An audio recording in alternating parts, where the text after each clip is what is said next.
కింది స్థాయిగా మీరు ఆధారాలు ఇస్తే నేను మీ ఉద్యమంలో ప్రత్యక్షంగా డిఎస్సి అభ్యర్థుల తరపున నేను కూడా పాల్గొంటాను. ఒక్కరికైనా సరే అనర్హులకి గాని ఇచ్చినట్టు గాని మీరు గాని నిరూపించగలిగితే, ఈ రోజు మీరు ఆందోళన చేస్తున్నారు కదా, ఈ రోజు రాష్ట్రంలో ఎక్కడైనా సరే ఇదిగో ఈ పర్సన్ డిఎడ్ చేయలేదు, ఇతను బిఎడ్ చేయలేదు, ఇతను టెట్కి అర్హత సాధించలేదు, ఇతనికి ఉద్యోగం ఇచ్చారు అని చెప్పేసి ఒక పర్సన్ ని మీరు చూపించండి. ఖచ్చితంగా ప్రభుత్వాన్ని నిలదీద్దాం. నేను కూడా మీ పోరాటంలో భాగస్వామ్యం అవుతాను. ఈ రోజే చూపించండి, మీరు ఎక్కడైనా సరే మీ ఉద్యమంలో చూపించండి.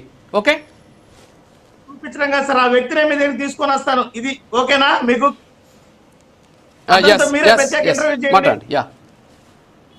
తప్పకుండా చేద్దాం. ఒక ఎస్టీ సోదరుడు పోయినసారి మేము చేసినటువంటి నిరసనకి యూనివర్సిటీ నుంచి వచ్చి లబ్బోదీపం అని ఆవేదన వ్యక్తం చేశాడు. అతన్ని నేరుగా మీ దగ్గరికే తీసుకొని వస్తాను. అతను న్యాయం చేయండి. నేను అది అడగట్లా సార్, నేను అది అధికారులు చూసుకుంటారు. నేను అడిగింది ఉద్యోగం వచ్చిన వాళ్ళలో ఇదిగో ఇతను అనర్హుడు అని చూపించండి. ఉద్యోగం వచ్చిన 16,000 మందిలో ఇదిగో ఇతనికి అనర్హుడు, ఇతనికి ఇచ్చారని చెప్పి చూపించండి. I'm ready. నా ప్రశ్న నేను అడుగుతున్నా. అనర్హుడనే కదా, అతన్నే తీసుకొస్తాం. సింపుల్, ఇంకేముంది? ఎస్ ఓకే, ఉద్యోగం చేసామని తీసుకురండి, ఇతను అనర్హుడు అని చూపించండి. ఎస్ రైట్, కంటిన్యూ చేయండి సురేష్ గారు. అదే సార్, ఇప్పుడు నేనేమంటున్నానంటే ఈ ప్రశంసా పత్రాలతో కూడా పొందారు అని మేము ఆల్రెడీ జాబితా ఇచ్చాం.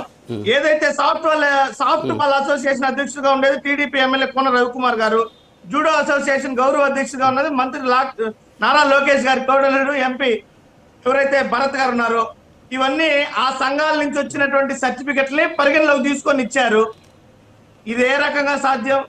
ప్రశంసా పత్రాలతో ఉద్యోగాలు తీసుకున్నారు సార్, పథకాలతో కాదు. ఇది అన్యాయం కదా, అంతమంది అభ్యర్థులకు అన్యాయం జరిగినట్టే. ఇక్కడ మేము పూర్తిగా ఏదైనా సరే, మీరు గతంలో అనేక సార్లు ఖచ్చితంగా ప్రతి ఒక్క మెరిట్ లిస్టు, అదే విధంగా ర్యాంకు, ఏ రకంగా కట్ ఆఫ్ పొందారు, వాటి డిఫరెన్స్ ఎంత, ప్రతి ఒక్క పాల్గొన్న అభ్యర్థి కన్నా తెలిసేది. ఉద్యోగాలు వచ్చేసేంత వరకు కూడా మిగిలిన వాళ్ళకి తెలియదు ఆ వివరాలు. ఎందుకు దాచిపెట్టారు, ఏ కలెక్టరేట్ లో పెట్టారు, దాని మీద 4-5 సార్లు మళ్ళీ మెరిట్ లిస్టులు మార్చారు. ఎందుకు మారుతాయి మెరిట్ లిస్టులు వరుసగా? కనీసం ఉద్యోగం రానటువంటి రిజెక్టెడ్ లిస్ట్ లో కూడా ఉద్యోగం 1:1 లో పాల్గొన్నటువంటి వాడి జాబితాలో వాడి పేరు కూడా లేదు. ఎందుకుండదు? ఇవన్నీ అక్రమాలు.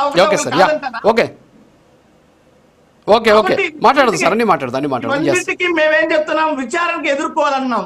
తప్పులు లేకపోతే